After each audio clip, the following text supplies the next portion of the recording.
நேர்களே, அண்ணா யூனிவர்சிட்டியில் மாலை நேரத்தில் நடைபெற்ற ஒரு பெரும் பாலியல் பலாத்கார சம்பவம். அந்த சம்பவத்தில் ஞானசேகரன் என்பவன் கைது செய்யப்பட்டான். அவன் சாதாரண பிரியாணி கடை வியாபாரி என்று சொன்னப்பட்ட போதும் அவனை கைது செய்து 5 மாதத்தில் தீர்ப்பு வந்து 35 வழக்குகளில் தொடர்புடைய அந்த குற்றவாளி அவன் மீது அரசு சுமத்திய பலவித குற்றச்சாட்டுகள், அவனுடைய மீது வைக்கப்பட்ட பல குற்றச்சாட்டுகள் அனைத்திலும் நிரூபிக்கப்பட்டு அவன் ஆயுள் தண்டனை கைதியாக மாறக்கூடிய அளவிற்கு அவன் பயங்கர குற்றவாளியாக அறிவிக்கப்பட்டிருக்கிறான் சென்னை உயர்நீதிமன்றத்தில்.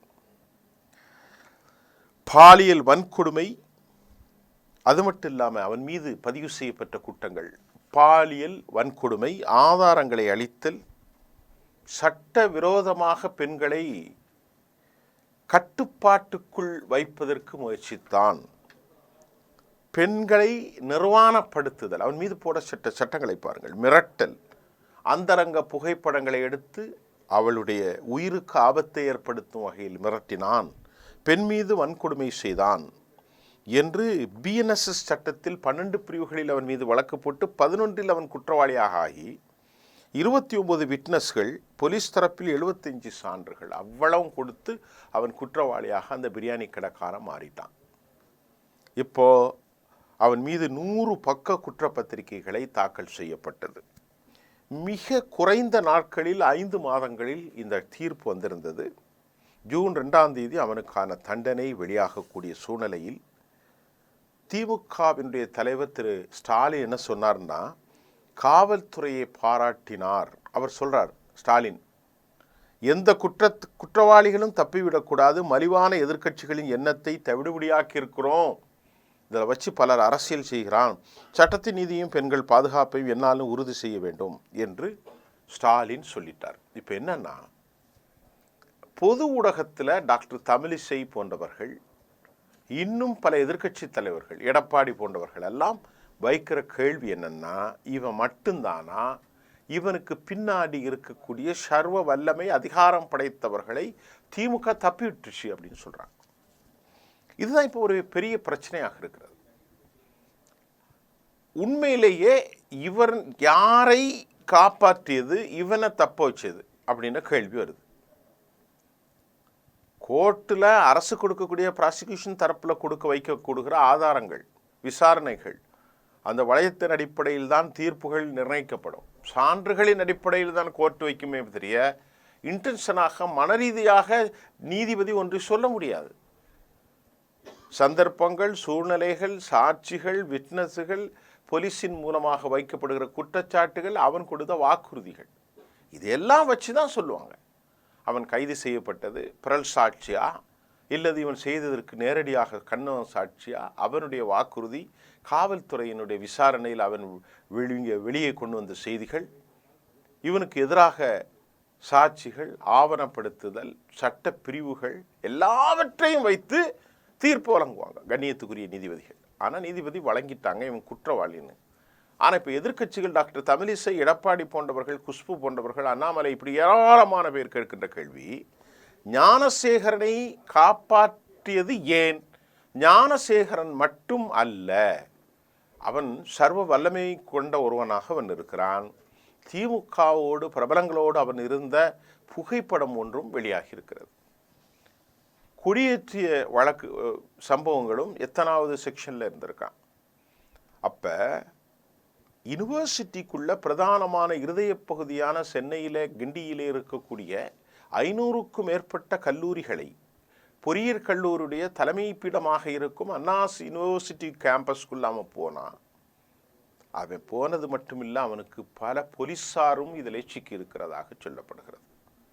தன் அரசியல் லாபத்தை பயன்படுத்தி பல காவல்துறைகளுக்கு அவன் சகாயம் செய்திருக்கிறான், விருந்து வைத்திருக்கிறான்.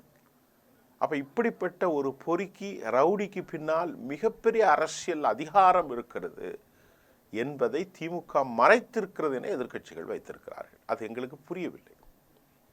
திராவிட முன்னேற்ற கழகம் யாரை காப்பாற்றியது? இதில் ஒரு சந்தேகம் என்னென்னா, சர்வேலன்ஸ் அந்த கேமராக்கள் ஆஃப் செய்யப்பட்டிருந்தது. அது ஒரு பெரிய விஷயம். இரண்டாக எதிர்க்கட்சி தலைவர்கள் எழுப்புவது, டாக்டர் தமிழிசை போன்றவர்கள் எழுப்புவது, யார் அந்த சார், ஹூ இஸ் சார், யார் அந்த சார், ஹூ இஸ் ஹி, யார் அவர். அப்ப யார் அந்த சார், யார் அவர் என்பது யாருக்கும் தெரியவில்லை, யாருக்கும் புரியவில்லை. ஆனால் சந்தேகப்படுவதற்கு பல விஷயங்கள் இருக்கிறது. பாயிண்ட் நம்பர் 1, எந்த பழக்கமும் இல்லாமல், எந்த அதிகாரமும் இல்லாமல் ஒருவன் யூனிவர்சிட்டி கேம்பஸுக்குள்ள நுழையவே முடியாது. இரண்டாவது, அப்படி நுழையவனாக இருந்தால் அவன் 2 நாள் 3 நாட்களில் போய் இந்த வேலையை செய்ய மாட்டான். பல நாட்கள் அனுபவம் வாய்ந்த அவன், கேம்பஸுக்குள்ள பல தொடர்புகளை விரிவுபடுத்தியவன், கேம்பஸில் பல அதிகார மையங்களை எல்லாம் உருவாக்கி கொண்டவன் மட்டும்தான் சர்வ சாதாரணமாக 500 ஏக்கரை எவ்வளோ சொல்கிறாங்க அந்த கேம்பஸ்க்குள்ளே அவனால் போக முடியும். அப்போ இவன் பல வருஷங்களாக, பல தசாப்தங்களுக்கு அளவில் அவன் பழக்கம் ஏற்பட்டிருக்கிறது. உள்ளே செல்லும் போது வாட்ச்மேன் இருந்தாரா இல்லையா, இவனை தடுத்தாரா இல்லையா, இவனிடத்தில் என்ன கேள்வி வந்தது, இதெல்லாம் விசாரணையில் தெரியவில்லை. அதே சமயம் இந்த வழக்கை எஸ்ஐடி என்று சொல்லக்கூடிய ஸ்பெஷல் இன்வெஸ்டிகேஷன் டீமில் பணியாற்றிய டிஎஸ்பி, அதாவது ராகவேந்திரா ரவி என்பவர் இடையிலே பணி நீக்கம் செய்யப்பட்டாரா அல்லது அவர் ஏன் ராஜினாமா செய்தார் என்ற கேள்வி வருகிறது. ஸ்பெஷல் இன்வெஸ்டிகேஷன் டீமில் இருக்கக்கூடிய ராகவேந்திர ரவி டிஎஸ்பி, அவர் எதற்கு ராஜினாமா செய்தார், அவருக்கு என்ன அழுத்தம் வந்தது, ஒரு கேள்வி வருகிறது. அது மட்டும் இல்லாமல் உயர்மட்ட அழுத்தம் காரணமாக மட்டுமில்லாமல் யார் அந்த சார் ஞானசேகரன் பின்னணியில் யார் இருக்கிறார்கள் என்றும் இன்றைக்கு நேற்று அந்த விசாரணை வந்த மாத்திரத்தில் பல தகவல்கள். ஆனால் இந்த கொடூரமான ஒரு விஷயத்தை நாம் சொல்ல முடியும். நமக்கு ஆதாரங்கள் இல்லாமல் பேசுவதும் இல்லை. ஆனால் அரசியல் தலைவர்கள் என்ன சொல்கிறார்கள், நிறைய குஷ்பு என்ன சொல்கிறாங்க அப்படின்னு பார்த்தா, ஞானசேகரன் தண்டிக்கப்பட்டிருப்பது என்னவோ மன நிம்மதியும் ஒரு உணர்வையும் ஏற்படுத்துகிறது. நானும் 2 பெண் பிள்ளைகளின் தாய். ஆனால் அந்த பெண்ணுக்கு ஏற்பட்ட அந்த மன அதிர்ச்சி, காயம், உடல் தாண்டி அவளுடைய ஆன்மாவை பாதித்திருப்பது, வாழ்க்கை முழுவதும் நீங்காத மாசுவை அவள் ஏற்படுத்தி இருப்பது, இதையெல்லாம் பீதிகரமான நினைவுகள் அவளை எவ்வளவு காவல்பட்டிருக்கும், அவள் மனதில் இருந்து இது எப்பொழுது மாறாமல் இருக்குமே என்று அவர் சொல்லியிருக்கிறார். டாக்டர் தமிழிசை அவர் என்ன சொல்றார், மறுபடியும் அந்த அம்மா நிறைய சொல்லிட்டு யார் அந்த சார் அப்படின்னு கேட்குறாங்க. அதிமுகவில் ஏடிஎம்கேயின் சார்பாக பேசியவர்கள், நாங்கள் ஆட்சிக்கு வந்தால் உண்மையில் யார் அவரை நாங்கள் கண்டுபிடிப்போம், ஏன் இந்த ஒரே ஒரு ஒற்றை சொல் மட்டும் தூங்கி போய் நிற்கிறது. அப்படி ஒரு செய்தி வந்தது. நாங்கள் கேட்போம், ஃபோனில் பேசினா யார் சார்ட்ட காட்டிடுவேன்னு சொன்னால் யார் அந்த சார் அப்படிங்கிற கேள்வியும் தொங்கித்தான் இருக்கிறது. ஆனால் வலிமையாக எதிர்க்கட்சிகள் வைக்கின்ற குற்றச்சாட்டு மறுப்பதற்கு அல்ல. அந்த மறுப்பதற்கு அல்ல என்பதை ஒருவேளை ஆளும் கட்சியின் தொடர்பில் இருக்கும் உயர் பதவிகள் இருக்கக்கூடிய ஒருவனாக இருந்தால் அவர் மக்கள் நீதிமன்றத்திற்கு முன்பு கேவலப்படுத்தப்பட்டு விட்டார், ஒட்டுமொத்த அத்தியாயத்தை காலி செய்யவிடும் என திராவிட முன்னேற்ற கழக தலைமை அஞ்சியிருக்கலாம். பொள்ளாச்சி விவகாரத்திலும் கூட ஆரம்பத்தில் அவர் பொள்ளாச்சி ஜெயராமனா அவருடைய பையன் கூட தொடர்பு இருப்பதாக அதிமுக மீது வைக்கப்பட்டது.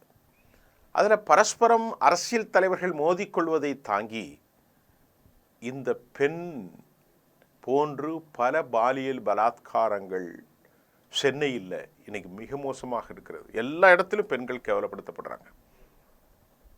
சூப்பர் மார்க்கெட்டில், ஐடியில், இன்னும் பொதுவெளியில் பயணிக்கக்கூடிய பெண்கள், இன்னும் அது மட்டும் இல்லாமல் வழிபாட்டு தலங்களில், வணிக மால்களில், அலுவலகங்களில், பள்ளிகளில், கல்லூரிகளில் எங்கெல்லாம் பெண்கள் இருக்கிறார்களோ அங்கெல்லாம் இந்த மாதிரியாக கொடூர நிலை காணப்படுகிறது. சட்டம் ஸ்ட்ராங்காக இருந்தால் கண்டுபிடிக்கலாம். இப்போ அவன் அப்பீல் பண்ண போகிறான்.